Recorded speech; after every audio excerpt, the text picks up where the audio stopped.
let's start out with a meditation. So if you're in a place where it is appropriate and comfortable for you to do so, please close your eyes and allow yourself to take some slow, long, deep, relaxing breaths in through your nose and out through your mouth.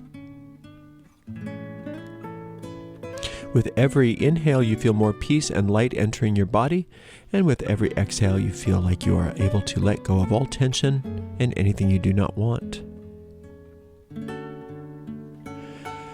As you relax deeper and deeper, we picture ourselves on top of a beautiful mountain in the center of a circular grove of trees. Inside the center of our circle, a bonfire blazes forth, lighting us and the grove up with a sacred golden light. We recognize that this is the light of perfect love and perfect trust, and it easily burns away everything that is not like itself, leaving us safe and pure and feeling joyous. Into this sacred space, we invite the presence of our Creator. To many of us, this Creator reveals themselves as a God and Goddess, a mother and father. Into this sacred space, we also invite the presence of our angels, our teachers, and guides. We dedicate this time that we spend together to each other and to them, and we ask that we be guided and led as we walk upon the path, becoming happier, healthier, freer, more prosperous, and more loving people. Thank you very much. Together we say, blessed be. So we've talked about sphere number 1, Ehyeh, last week, and the tetragrammaton for 2 the week before that, Yehovah or YHVH. And now we're on number 3, and that's tetragrammaton Elohim. Yehovah Elohim. And that can mean a lot of things. There's a lot of people that believe that YHVH is a proper noun, and it's become that. But what people that believe that don't understand is that in Hebrew, names, they're not just John or Mary. They actually mean something. They describe something. And so the tetragrammaton literally means God exists. Some people say it means he exists, but I'm not convinced of that. It means God exists. It means God exists. And that comes after I am. I am, God exists. First person, third person. Now, in the number 3, it's saying God exists as the gods. So Elohim means the gods. It means the heavenly host. So God exists as the gods. And for us, what that means in Hermetic Qabalah is the mother. So if you think in terms of how I am manifests as the father on number 2, so you could say God exists as the father on number 2, and then God exists as the mother on number 3, because the mother gives birth to the gods. God exists as the gods, gives birth to the host, the heavenly host, which is what comes out of all of the rest of these spheres. So it's interesting to notice, if you see those little paths that connect all of those spheres together, notice that I am pours itself into sphere number 2, but it also pours itself into sphere number 3. So as sphere number 2 is looking for its mate, it's already waiting for him there. She's already waiting for him, number 3. So 2 and 3 are simultaneous. They're not, it's very easy to think 3 is subordinate to 2 or something like that. It's not the way at all. It's the numeric system, we don't think of those numbers necessarily as a hierarchy of something that happens in time, but where they sit on the tree and what their function is. So number 3 is already waiting for number 2 because they exist simultaneously. If you think of number 1 as the primal force, and it separates itself into male and female, or into the positive and negative poles on a battery. Number 2 could be seen as the fire, and number 3 is how the water is separated out of the fire. So the fire and the water are separated out of the I am, and then they come in and they interact with one another, or the male and the female, and then they interact with one another. But they wear one crown. They wear a singular crown. And the name of that singular crown is Ehyeh. And so the father and the mother come together under one crown. But it is the mother, number 3, understanding. So number 1 is called the crown. Number 2 is called wisdom. And number 3 is called understanding. So she has understanding. So the 3 is the oftentimes called the sphere of the contemplative, or the mirror, and we see that as the sea out of which all things are born, the primordial sea out of which all things are born, the womb, that which is the womb out of which all things are born. Now, it's interesting to note that Mary in the Bible is simply another word for the sea, Mari, simply another word for the sea, another word for understanding on the tree of life, the great mother, who is Shekinah, who is Isis, who is Astarte, who is Asherah, who is Brigid, who is whatever sense of the eternal mother that one has. Now, it's interesting, if you're a Christic-oriented or Christian-oriented person, Father, Son, and Holy Spirit are literally 2, 6, and 3. 2, 6, and 3. The Father is 2, the Mother is 3. The Father is 2, the Son is 6, and the Mother is called the Holy Spirit. So if you look in history, and a lot of times people don't really like to look in history, there is absolutely no doubt that prior to the patriarchal formation of the Hebraic faith, those ancient Israelites, after a lot of these texts were already written, not all of them, but a lot of the texts that are involved in the Bible were already written or were being written, they worshipped Yahweh and Asherah as the god and the goddess. So the goddess has become put into this idea of the Holy Spirit.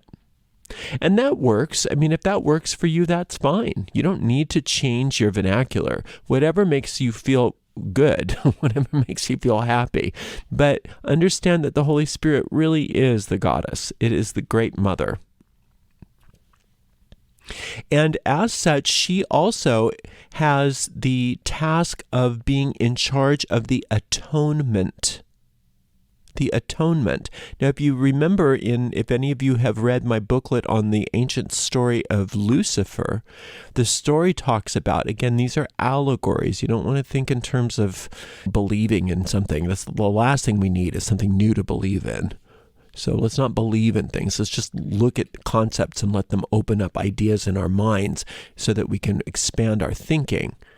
But the concept in the ancient story of Lucifer was that Lucifer was the first angel. Through his arrogance, had his own ideas, didn't want to wait around for the humans to evolve slowly over time. He wanted it now.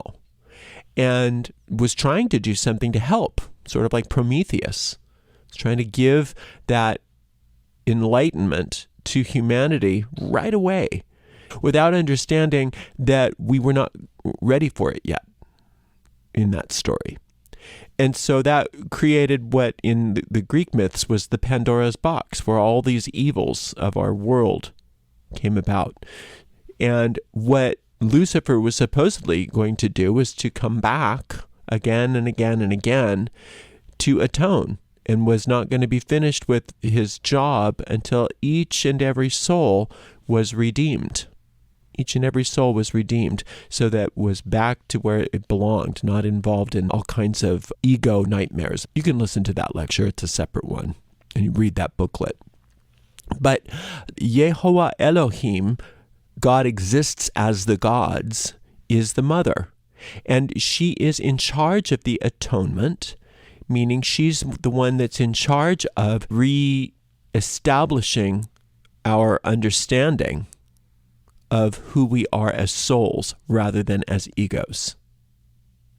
So the idea that the divine is a mother as well as a father is something that can be disconcerting for people who are used to patriarchal religions, but it can also be something that is very freeing, that is very liberating once you understand that God as mother has a very specific function to fulfill.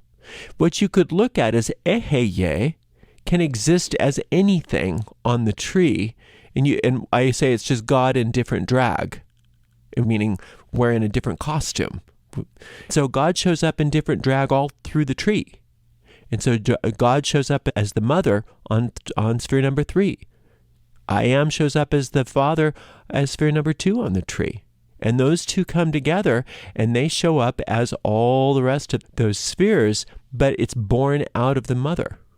Now, with the fact that Saturn is ruling this sphere, this is the very first sphere that has a planetary correspondence. And that's not a mistake either, because 3 is the first closed geometric figure you can draw, that triangle, because otherwise all you have is 2 perpendicular lines on sphere number 2 and a singular line on sphere number 1. You have the very first structure that is closed on sphere number 3, and that's given to the planet of Saturn. And Saturn's old. It's the oldest of the gods on this tree. It's the oldest and the farthest from the sun.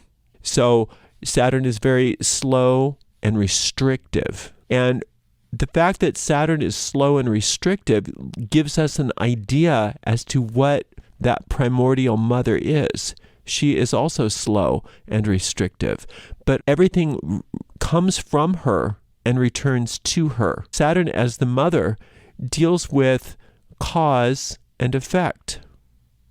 So Saturn is the sphere out of which everything is born. And that's something that's different for a lot of astrologers, because astrologers think of Saturn as Kronos, but the Kabbalists think of Saturn as the mother, the primordial womb, as the sea.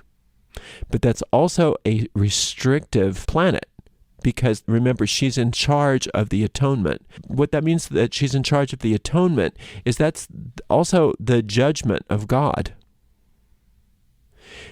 And the judgment of God means that she's responsible for sorting through everything. We as souls are starting to awaken to who we truly are. The atonement, or the Saturn principle, or the Great Mother, or the Holy Spirit, is there to say yes to this, no to that, yes to this, no to that.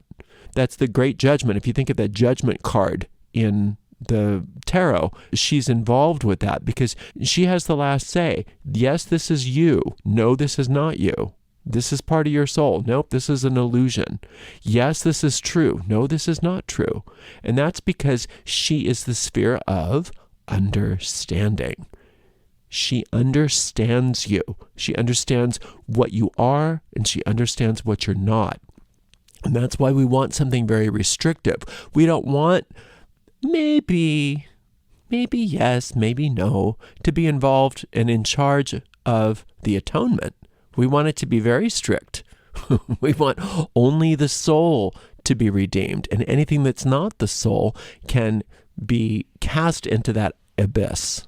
And the abyss is simply nothing more than that which does not exist, that which is native nothingness. So a lot of people think that we're supposed to cross the abyss and then move. As we're traveling up the tree, we're supposed to cross the abyss and to actually move into those spheres. And there could be some truth to that, but how we're talking about it today, the abyss simply exists to allow things to be returned to their native nothingness, which no longer serve us. So that's understanding this goddess, YHVH Elohim, is what her function is, to be very restrictive as to who we are and who we're not. And we want that.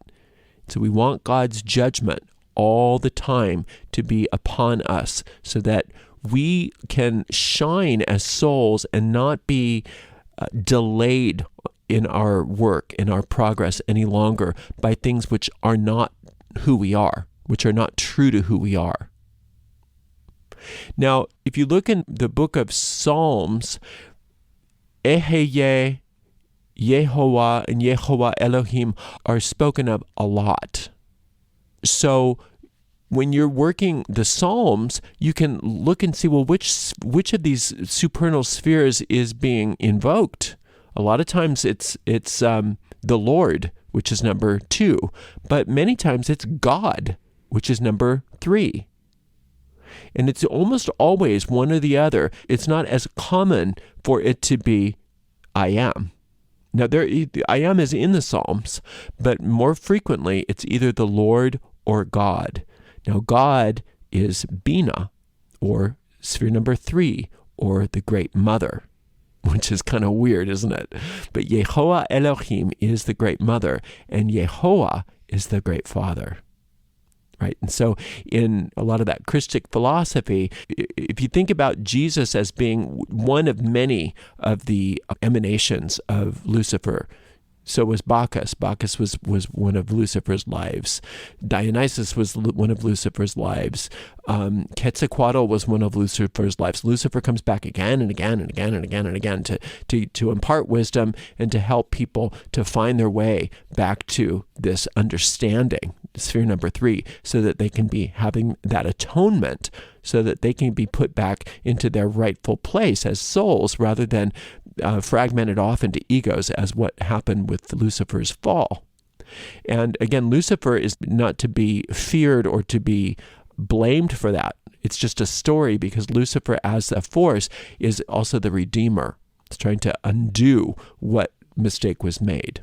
All right, so, and that happens through sphere number 3, understanding. And that's where all of our untruths, all of our nightmares, all of our dreams, all of our illusions are separated out and, like I said, cast out into the abyss, cast into the native nothingness where they just don't exist.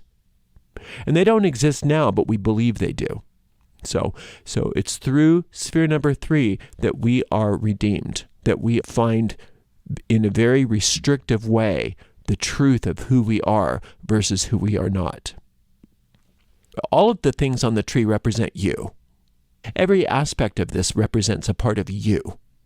And so Binah, or sphere number 3, or the Great Mother, represents that part of you that is connected to the infinite Mother, that has all understanding and is capable of sorting through everything and making sure that you keep only that which is true and let go of that which is false. And that's why when we work things like the rosary, this is divine grace. You want grace to be restrictive. You want grace to be restrictive because you want grace only to bring about healing. You don't want grace to bring about more error. You want grace to bring about correction. And that's what she's all about, divine grace. That's why she's considered the untangler of things. She can untie any knot. She can undo any consequence. And the reason why is because she's got those restrictive powers of Saturn at her disposal to make sure that she only finds the truth, and anything that's not the truth gets cast into the abyss. And that's why grace is so powerful for you. When you work with the goddess, when you work with this Shekinah energy, when you work with the Divine Mother, you are putting yourself in the path of the grace of the Mother. Think about how restrictive a mother is. People think of the love of a mother as being non-restrictive, but it's the opposite, because she's restricted to having only love for her child, no matter what. No matter what. So she's restricted to the grace. And she only sees the truth in that child, and she's not deterred. She only sees the truth of that child. And that's how the Divine Mother sees you, as how you are. And nothing you can do can deter her. And that's why her grace is so powerful. And nothing can deter it. So when we give our permission to the Universal Mother to pour grace out onto us, we allow ourselves to be redeemed. We allow ourselves to have all the consequences of our past errors undone. And everything that's not true about us to be cast into that abyss, into that native nothingness, so that we return to our rightful place. So that's Yehovah Elohim, or YHVH Elohim. God exists as the gods. In other words, is born as the gods through the universal womb of the mother, which is understanding. Thank you so much for spending some time with me today. Until next time, blessed be.